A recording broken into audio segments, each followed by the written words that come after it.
నమస్తే.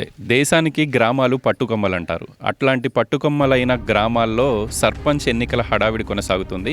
పటాన్చెరు నియోజకవర్గంలోని నల్లవల్లి గ్రామంలో ఉన్నాం. ఇక్కడ సర్పంచ్ అభ్యర్థిగా బీఆర్ఎస్ పార్టీ బలపరిచిన అనితా శ్రీనివాస్ ముదిరాజ్ బరిలో ఉన్నారు.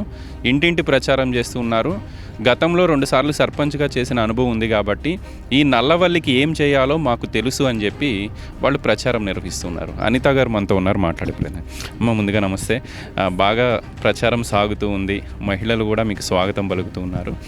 ఏం చెప్తారు బీఆర్ఎస్ పార్టీ బలపరిచిన అభ్యర్థిగా? బీఆర్ఎస్ నాకు టికెట్ ఇచ్చింది కాబట్టి ప్రజలకు అందుబాటులో ఉంటా కాబట్టి అందుబాటులో ఉండి అన్నీ చేస్తా అని కోరుకుంటున్నా.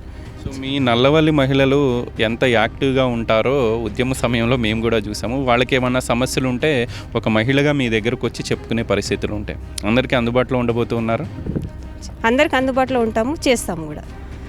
కానీ మేలు కోతులు అని చెప్పేసి అంటారు, ఏ ఇంటికి పోయినా కోతులు పోవాలి. మేలు కోతులు వెళ్ళగొట్టిన మనకు జర ఊరికి కూడా ఏదైనా పంటలు వండినా ఏదైనా చేసుకున్నా కూడా మనం ఏదైనా పంటలు పెట్టినా కూడా కోతులతోటి మస్తు ఇబ్బంది పడుతుంది కాబట్టి కోతులను కోతులను వెళ్ళగొట్టే ప్రయత్నం చేయాలి. కానీ ప్రజలకు ఏది ఆపద వచ్చినా సంపద వచ్చినా మేము చూస్తాము. ఇప్పటిదాకా 10 సంవత్సరాలు చేసిన మా ఇంటికి వచ్చినాకనే, తర్వాత శ్రీను అనే ఇంటికి వచ్చినాకనే పంచాయతీలకు ఏరికైనా, కానీ శ్రీను వచ్చినాకనే ఆయన వస్తేనే పంచాయతీలు అవుతాయి. అక్కడ మాకు ఉంది కాబట్టి ఊళ్ళో మస్తు ఇల్విస్తారు కాబట్టి మేము చేస్తామని, ప్రజలకు ఏదైనా చేద్దామని అనుకుంటున్నాం, చేస్తాం కూడా.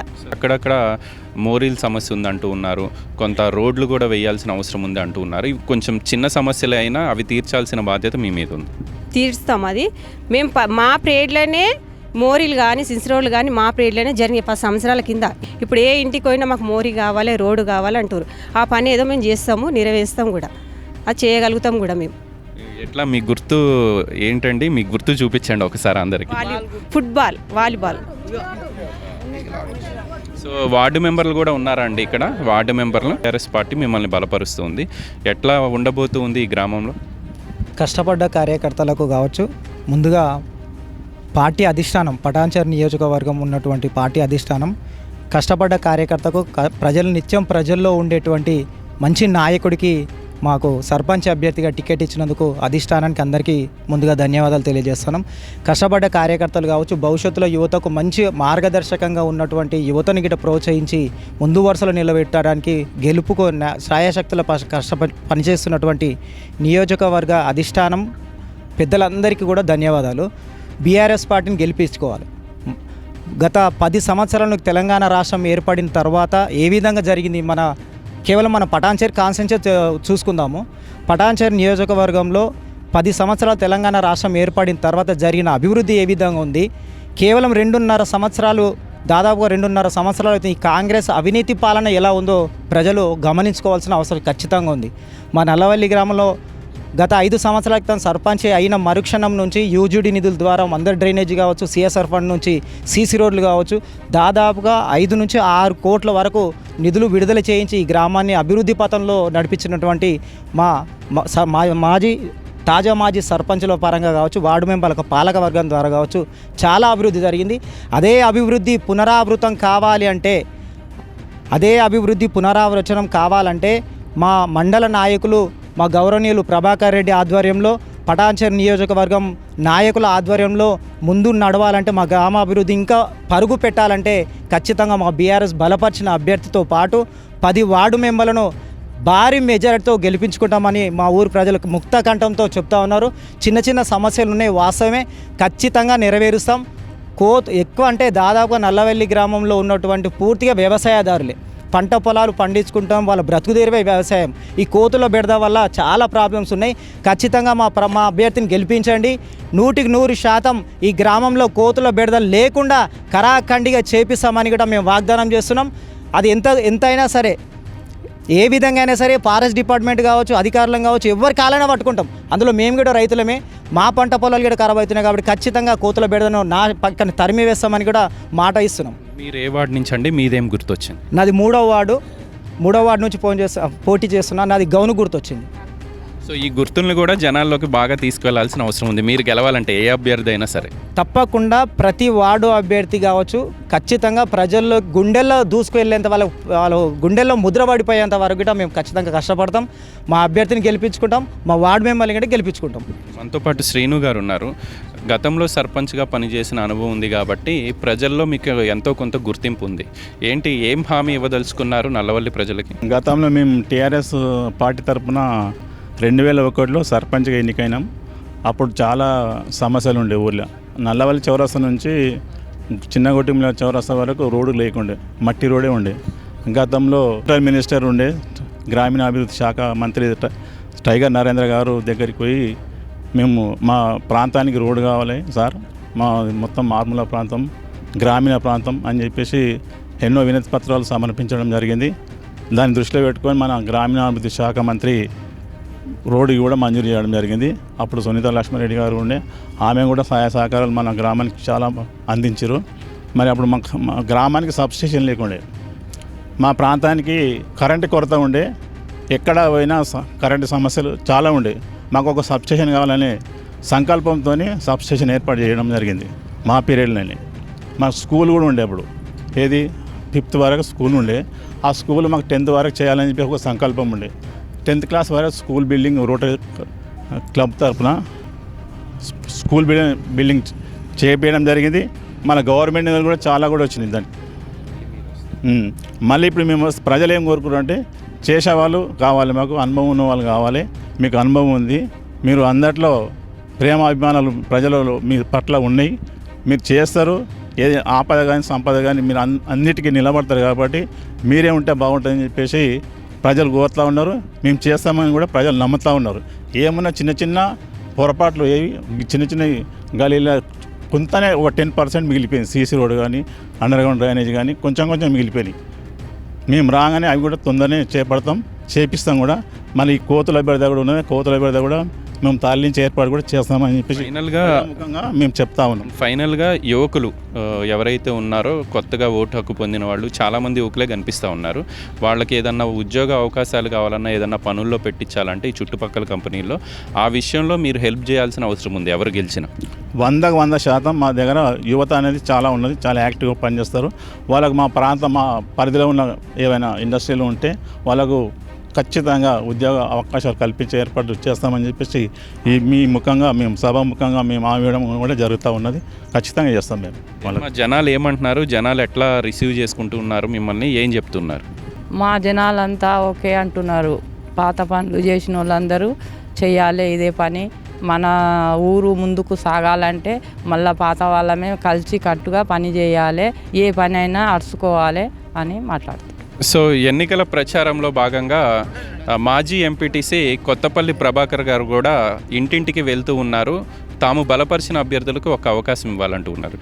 ప్రభాకర్ గారు నమస్తే, చాలా రోజుల తర్వాత కలుస్తూ ఉన్నాం. పెద్ద ఎత్తున అభివృద్ధి జరిగింది అని చెప్పి మీ అభ్యర్థులు చెప్తూ ఉన్నారు, మీరు చెప్తూ ఉన్నారు. ఎందుకు గెలిపించాలి బీఆర్ఎస్ బలపరిచిన అభ్యర్థుల్ని ఈ గ్రామాల్లో? ముందుగా మీడియా మిత్రులకు, ముఖ్యంగా గోపి గారికి నమస్కారం తెలియజేస్తూ, గోపి మీరు నన్ను ఇంతకుముందు కూడా నేను నిలబడ్డట్టు ఇంటర్వ్యూ చేశారు. మీరు పాత ఇంటర్వ్యూ తీయండి, మీ దగ్గర ఉంటుంది ఆల్రెడీ. ఎందుకంటే మీరు మా ఇంటికి వచ్చి అప్పుడు నిలబడ్డప్పుడు అన్న మీరు నల్లవల్లికి ఏం చేయాలనుకున్నారు, ఏం చేద్దామనుకున్నారు, ఏ విధంగా ముందుకు తీసుకోవాలన్నది మీరు నన్ను ప్రశ్నలు అడిగారు. నిజంగా మనం నిల్చున్న దగ్గర అక్కడ వరకే రోడ్డు ఉండే, వీళ్ళందరూ బుర్జాలు నడిచారు, వీళ్ళే సాక్ష్యం. డ్రైనేజ్ కానీ సీసీ రోడ్లు కానీ ఇక్కడి నుంచి మొదలు పెడితే ఒక ఊరు ప్రజలకు ఒక హాస్పిటల్, ముదిరాజ్ కమిటీ చాలా పెద్దది, వాళ్ళకు ఒక 20 లక్షలు పెట్టి ఒక భవనం కట్టేయడం. తర్వాత రజకులు అన్న మాకు కూడా కావాలంటే వాళ్ళకు కూడా 15 లక్షల రూపాయలు మా సొంతంగా ఇచ్చి వాళ్ళకు భవనం కట్టేయడం. అలాగే మస్జిద్, ఇక్కడ ముస్లిం సోదరులు కూడా చాలామంది ఉన్నారు. అన్న అందరికీ అది చేస్తున్నావు, 100 సంవత్సరాలు ఉంటుంది, మాకు కూడా మస్జిద్ సాయం చేయంటే ఇప్పుడున్న ఎమ్మెల్యే గారు అప్పుడు మాతో 3 సార్లు మేము గెలిపించినాం కాబట్టి అతని దగ్గరికి వెళ్ళి అన్న మస్జిద్ కట్టాలా, నల్లవల్లి కూడా చాలా పవిత్రమైంది, చాలా 100 సంవత్సరాల నుంచి ఉంది, పాడుపడిపోయింది, పవిత్రంగా ఉండే మసీద్ కూడా మాకు కావాలంటే అతని ద్వారా సాయం చేయించి కూడా మేము కూడా కొంచెం సాయం చేసి ఈరోజు పెద్ద ఎత్తున మసీద్ కట్టడం. తర్వాత ఇక్కడ గ్రామం పెద్దది. వాస్తవాన్ని నేను వచ్చినప్పుడు కూడా వాటర్ ఫిల్టర్ లేకుండే, రెండు వాటర్ ఫిల్టర్, ఎందుకంటే ఊరు చాలా పెద్ద ఉంటుంది, ఎక్కడ పెట్టినా ప్రజలకు ఇబ్బంది అవుతుంది కాబట్టి ఇక్కడ ఒక వాటర్ ఫిల్టర్, కిందకు ఒక వాటర్ ఫిల్టర్ పెట్టడం జరిగింది. అలాగే ఇంకో విషయం, సీసీ రోడ్లు అయితే ఏ గల్లీ పోయినా సీసీ రోడ్లు చేసినాం. నల్లవల్లి ఒక మోరి మీకు కనిపించదు, మీరు వెళ్ళి మొత్తం నల్లవల్లి అంతా తిరిగి రావచ్చు. డ్రైనేజ్ సిస్టమ్ కంప్లీట్ చేసేసినాం కొన్ని కోట్ల రూపాయలు పెట్టి.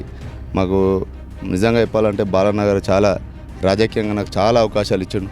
భూపాలన్న దగ్గర తీసుకుపోతే మా ప్రజలందరూ కూడా గుడిగట్టిన పట్టేలా అక్కడ పోవడానికి చాలా ఇబ్బంది అవుతుందంటే అన్నస్వామి తీసుకపోతే 30 లక్షల రూపాయలు ఒక్కసారి తెచ్చి అక్కడ గుడికాడికి నేను రోడ్ వేయడం జరిగింది.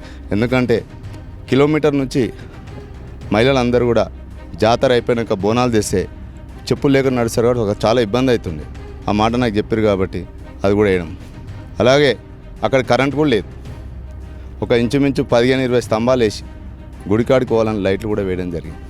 అలాగే ఈ కట్ట మీద మీరు చూసినట్టయితే బతుకమ్మలు ఇవ్వడం కానీ, తర్వాత బతుకమ్మలు ఇవ్వడానికి ఇబ్బంది అవుతుందని అక్కడ పోతప్పుడు చాలామంది నైట్లో చాలా పొలాలు ఉన్నాయి, ఆ పొలాలకు కూడా ఇబ్బంది అవుతుందని చెప్పి కట్ట మీద పోల్ వేసి లైట్లు వేయడం. ఇక్కడ టేకుల గట్ట అని ఉంటుంది. నిజంగా చెప్పాలంటే ఇక్కడ నల్ల చెరువు నుంచి నడుచుకుంటూ పోతారు, చాలా పొలాలు ఉన్నాయి అక్కడ కూడా. నిజంగా టమాటాల బాక్సులు మోసుకుంటూ ఈ కట్ట వరకు తీసుకురావంటే బాగా ఇబ్బంది పడుతుంది.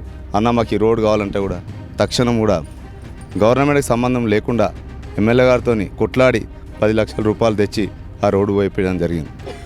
అలాగే ఇక్కడ నుంచి పోతే పత్తుకుంటారు కూడా రోడ్ లేదు, ఈ రోడ్ కూడా వాళ్ళకి పొలాలకు కూడా రోడ్డు పోపేయడం జరిగింది. అలాగే గ్రామ ప్రజలకు కూడా గుమ్మడిదాలు లాంటి ఇబ్బంది అవుతుంది కాబట్టి ఒక హాస్పిటల్ నిర్మించబడింది, ఓపెనింగ్కి రెడీ ఉంది. ఇంకా కూడా ఈ అందరి దైవం మల్లన్న స్వామి. మీరు ఇంతకుముందు కూడా పాత వీడియోలు తీయవచ్చు. ఒక రాళ్ళల్లో ఉంటుండే గుడి, ఒక అందరం శ్రీనివాస్ అధ్యక్షుడు ఉండే ఒక సంకల్పం తీసుకొని పెద్ద ఎత్తున గుడి కట్టడం, దేవుడిని ప్రతిష్ఠించుకోవడం, పెద్ద గజస్తంభం పెట్టడం, పెద్ద ఎత్తున జాతర చేయడం, ఊరందరికి భోజనాలు పెట్టడం, ఇవన్నీ కూడా మా ఆధ్వర్యంలో జరిగినాయి. మీరు ఎక్కడ పోయినా మీరు మొత్తం పాత ఇంటర్వ్యూని ఇప్పుడు నేను చెప్పిన దాంట్లో ఏమైనా మీరు చూసుకొని ఇంకా కూడా చేయాల్సిన పనులు ఉన్నాయి. ఇప్పుడు కమ్యూనిటీ హాల్, ఈ వీళ్ళకు ఒక కమ్యూనిటీ హాల్ గవర్నమెంట్ నుంచి ఒక 10 లక్షలు ఇవ్వడం జరిగింది, అక్కడే అయిపోయింది.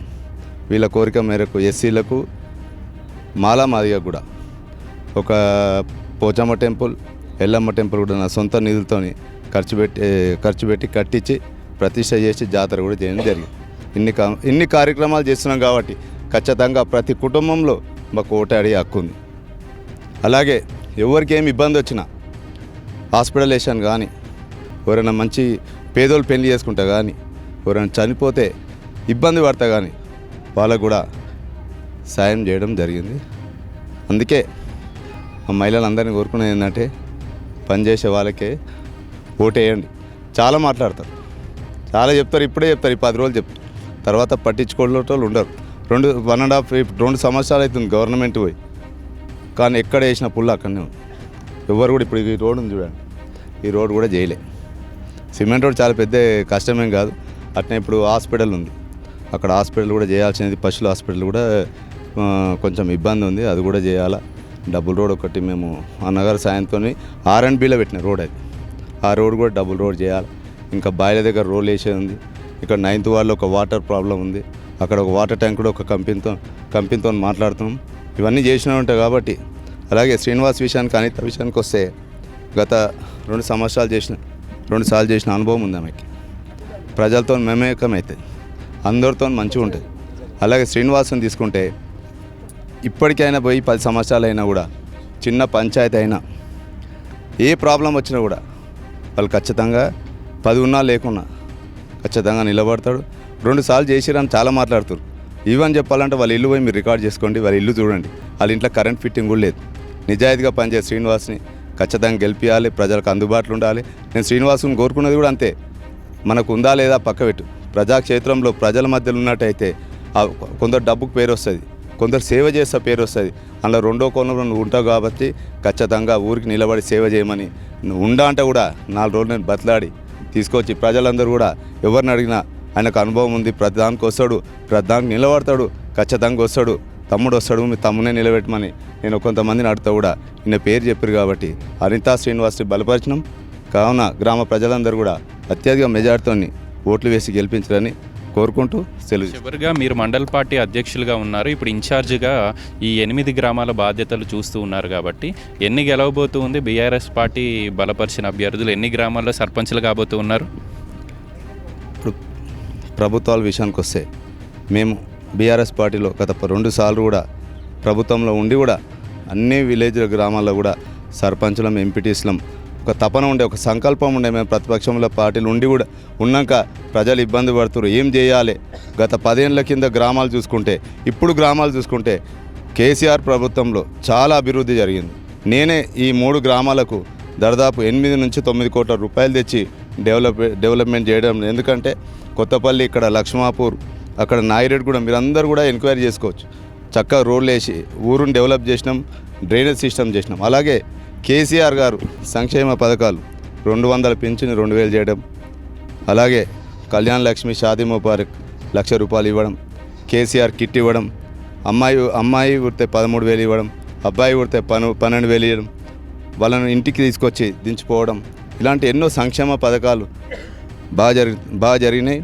కావున ప్రజలకి 2 సంవత్సరాల తర్వాత అబద్ధం చెప్పి అధికారంలోకి వచ్చినటువంటి కాంగ్రెస్కు 2,000 4,000 చేస్తామన్నారు. ఈరోజు ఒక అమ్మకు దగ్గర 50,000 రేవంత్ రెడ్డి అప్పున్నాడు. ఒక చెల్లెకు 2,500 ఇస్తా అని చెప్పిండు. ఈరోజు ఆ చెల్లెకు 50,000 ఇవ్వాలి. ఆయన డిసెంబర్ 9 తారీఖు నేను ముఖ్యమంత్రిని చేస్తున్నా, మీకు 4,000 ఇస్తా, మీకు 2,500 ఇస్తా, మీకు 2 లక్షల రుణమాఫీ చేస్తా అంటే మొత్తం అబద్ధం చెప్పి తులం బంగారం ఇస్తా అనే అబద్ధం చెప్పి అధికారంలోకి వచ్చిండు. ఖచ్చితంగా ప్రజలు గత 10 సంవత్సరాల పాలన ఎట్లుండే, ఇప్పుడు 2 సంవత్సరాల పాలన ఎట్లుంది, అందరూ కూడా ఇబ్బందులు ఉన్నారు. నిజంగా ప్రజలకు అండగా నిలబడి మళ్ళీ ఖచ్చితంగా ఇంకా 2 సంవత్సరాల తర్వాత కేసీఆర్ని అధికారం తెస్తాం కాబట్టి ఖచ్చితంగా ప్రజలు కూడా 8 గ్రామాలకు మేజర్ గ్రామాలు గెలుస్తామని చెప్పి సభాముఖంగా తెలియజేస్తూ, అలాగే ఇక్కడ ప్రజలకు లావన్ పట్టా ఉంది. ఇప్పుడు గుమ్మడిదాల్లో ల్యాండ్ తీసుకున్నారు, అవి అంటే పాడుపడ్డ భూములు, ఎవరు సాగు చేయలే. ఇక్కడ ప్రతి ఎకరా 2 ఎకరాలు కూడా రైతులు సాగు చేసుకుంటారు. కావున ఇప్పుడు ప్రభుత్వం అది కూడా తీసుకోవడానికి ఆలోచన చేస్తుంది. మేము గట్టిగా నిలబడి కొట్లాడి ప్రజల పక్షాన ఉండి వీళ్ళకు ఉండేటట్టు చూస్తామని తెలియజేస్తూ, అలాగే ప్రజలు కూడా ఈసారి మంచి అవకాశం ఇస్తే నెక్స్ట్ వచ్చేది కేసీఆర్ ప్రభుత్వమే కాబట్టి ఇంకా ముందుకెళ్తామని మీ ద్వారా తెలియదు. వీడియో జర్నలిస్ట్ సంజీతో గోపికృష్ణ, న్యూస్ 16 నల్లవల్లి నుంచి.